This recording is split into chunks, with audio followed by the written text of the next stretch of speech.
নমস্কার, আমি Sujata Ghosh, Hindol dance and music কলেজের কর্ণধার। আমার জন্ম শিলিগুড়িতে, তারপরে বাবার কর্মসূত্রে আমার মালদায় আসা। এখানে মায়ের হাত ধরে আমার আস্তে আস্তে নাচের স্কুলে যাওয়া, সুখেন বড়ুয়া, লক্ষণ নন্দী ওনাদের কাছে তালিম নেওয়া। আমি মালদার চিন্তামণি উচ্চ বিদ্যালয়ে আমি মাধ্যমিক পাশ করেছি। তারপরে আমি ওমেন্স কলেজ থেকে বিএ পাশ করেছি। এইভাবে আমার পড়াশোনা, কিন্তু আমার পড়াশোনার সাথে সাথে আমার নাচ আমার ভীষণ প্রাণ ছিল। আমার ছোটবেলায় মা আমাকে আস্তে আস্তে নিয়ে যেত হাত ধরে সুখেন বড়ুয়া, লক্ষণ নন্দী ওনাদের কাছে। সেখানে আমার নাচের তালিম শুরু হয়। তারপরে আস্তে আস্তে বড় হয়ে আমি মালদার যারা আছেন সিনিয়র, তাদের স্কুলগুলোতে আমি তাদের সাথে, তাদের পরামর্শে তাদের স্কুলগুলোতে আমি শেখাতে শুরু করি। নিহারিকাদি, শুক্লাদি ওনাদের স্কুলে। নিহারিকাদি আমার রবীন্দ্র নৃত্যের শিক্ষিকা ছিলেন। শুক্লাদির স্কুলগুলোতে আমি নাচ শেখাতে গিয়েছিলাম।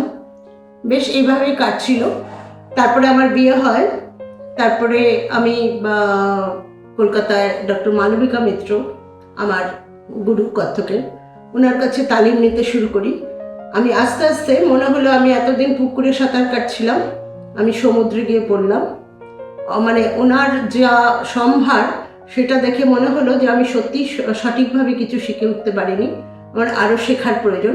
তখন নিরলস প্রচেষ্টা করে ওনার কাছে তালিম নিয়ে আস্তে আস্তে আমার নাচের যেটুকু আমি পারি সেটুকু শেখার চেষ্টা করেছি। উনি আমাকে এখনো পর্যন্ত আমার বিভিন্ন অনুষ্ঠান হওয়ার আগে ওনাকে আমি প্রণাম জানাই, গুরু পূর্ণিমাতে ওনাকে আমি প্রণাম জানাই। এভাবে ওনার সাথে আমার সম্পর্ক এখনো বজায় আছে। এরপর তিনি তার নিজস্ব নৃত্য শিক্ষা প্রতিষ্ঠান তৈরির ইচ্ছা প্রকাশ করেন। 1991 সাল স্বপ্ন পূরণ হলো। নাম দিলেন Hindol dance and music college. এই বিষয়ে তাকে উৎসাহিত করেন ডক্টর মালবিকা মিত্র। এই প্রতিষ্ঠান এখন মালদার মধ্যে এক অন্যতম স্থান দখল করে আছে। শ্রীমতী সুজাতা ঘোষ মনে করেন যে সমস্ত সফলতার পেছনেই পারিবারিক সহায়তা ভীষণভাবে প্রয়োজন, যেটা তিনি পেয়েছেন। একটা ছোট্ট বারান্দায়, আমার বাড়ির বারান্দায় 4-5 জন মিলে, স্টুডেন্ট মিলে, তাও আমরা বিভিন্ন বাড়িতে গিয়ে আমি নাচ শেখানো শুরু করছি। কারণ এই নাচ শেখানো শুরুর একটা কারণ আছে। আমি যে গুরুর কাছে গিয়েছি, ডক্টর মালবিকা মিত্র, উনি বলেছিলেন তুমি শেখাও, কারণ শেখালে নিজে শিখতে পারবে বাচ্চাদের কাছে। তো বাচ্চাদের কাছ থেকে অনেক কিছু শেখার আছে। সেই উনার নির্দেশেই আমার নিজের ইচ্ছেটা, আমি ভাবতে পারিনি আমি কখনো হিন্দোল তৈরি করতে পারবো। ওনার ইচ্ছেতেই আমি হিন্দোলে প্রতিষ্ঠা করি। তারপরে ওই 4-5 জন বাচ্চাকে শেখাতে শুরু করি। শেখাতে শেখাতে আস্তে আস্তে হিন্দোল অনেক বছর এগিয়ে গেছে। এখন 2023, হিন্দোল একটা নাম করেছে মালদায়, বেশ ভালো কিছু কাজ করছে। বিভিন্ন বাইরের অনুষ্ঠানগুলো থেকে ওরা প্রাইজ নিয়ে আসছে, ভালো পারফরমেন্স করছে অনুষ্ঠানগুলোতে, ভালো অনুষ্ঠানগুলোতে ওরা ডাক পাচ্ছে হিন্দোল। এটাই আমার খুব আনন্দের বিষয়, কারণ আমি যে স্বপ্ন নিয়ে শুরু করেছিলাম। ও আরেকটা কথা সবচাইতে গুরুত্বপূর্ণ, আমি যখন ছোটবেলায় নাচ করতাম, সেই নাচের সময় আমরা কস্টিউম, আমার মা অতটা ছিলেন না, তার ফলে আমরা কস্টিউমগুলো বুঝতে পারতাম না কত বেটার করলে হবে। আমি কারো কাছ থেকে চাইতে গেলে পেতাম না। সেক্ষেত্রে হয়েছিল, আমরা মোটামুটি যেটুকু আমার মা পারতেন সেই জামা কাপড় পরেই আমরা পারফর্ম করতাম।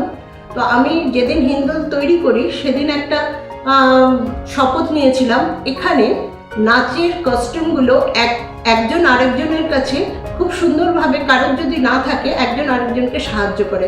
সেটা হিন্দোলের একটা ভীষণ বড় পার্ট। প্রত্যেকের সাহায্যে এগিয়ে থাকে। আমার স্টুডেন্টরা খুব ভালো কাজ করছে। ওরা আমাকে এখনো নিজের ভালোবাসা দিয়ে রেখেছে, আমিও ওদের ভালোবাসা দিয়ে রেখেছি। হিন্দোল আরও এগিয়ে যাবে এই আশা করছি। তার যে সমস্ত ছাত্রছাত্রীরা ইতিমধ্যে আমাদের এই জেলায় পরিচিত শিল্পী হয়ে উঠেছে, তাদের ক্রমশ চাকরির পেছনে না ছোটা, নৃত্যকেই প্রফেশন করার কথা বলেন। খুব ভালো থাকুন সুজাতাদি। আপনার স্নেহ ছায়ায় বড় সড়ো হয়ে উঠুক আরও অনেক ছাত্রছাত্রী, এই কামনা করে স্রোত ডান্স অ্যান্ড কালচারাল একাডেমি। অপূর্ব সুন্দর, এমনটা বোধহয় সুজাতাদি পারেন। ডেকে নিই সেই দিব্যকান্তি মানুষটিকে মঞ্চে মঞ্চে আহ্বান জানাই শ্রীমতী সুজাতা ঘোষ মহাশয়াকে। করতালির মাধ্যমে আরো একবার অনেক অনেক স্বাগত, সাথে রাজদীপদা তো আছেই। প্রথমেই দু একটি কথা ওনার কাছ থেকে শুনে নেওয়া যাক। রাজদীপ যখন আমাকে এই অনুষ্ঠানের কথা বললো, আমি বললাম আমি তো এখনো অনেক বড় বড় মানুষরা আছেন, তুমি পরে যখন করবে আমি তখন আছি। তো ও বাধ্য করলো আমাকে। আমি এখনো নিজেকে গুরু, আমি আমার ছাত্রীদের বন্ধু হয়ে আছি।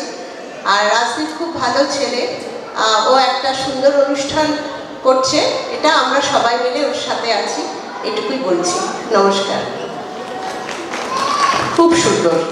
আর এবারে ওনাকে আমাদের বরণ করে নেওয়ার পালা। অপূর্ব, সাথে একটা খুব সুন্দর মেমেন্টো আমাদের মনে রাখার জন্যে।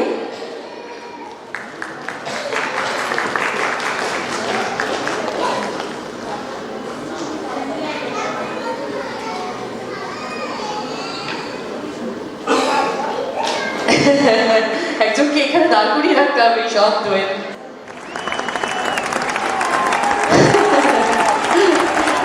খুব সুন্দর, অসংখ্য ধন্যবাদ সুজাতা দি। আবারও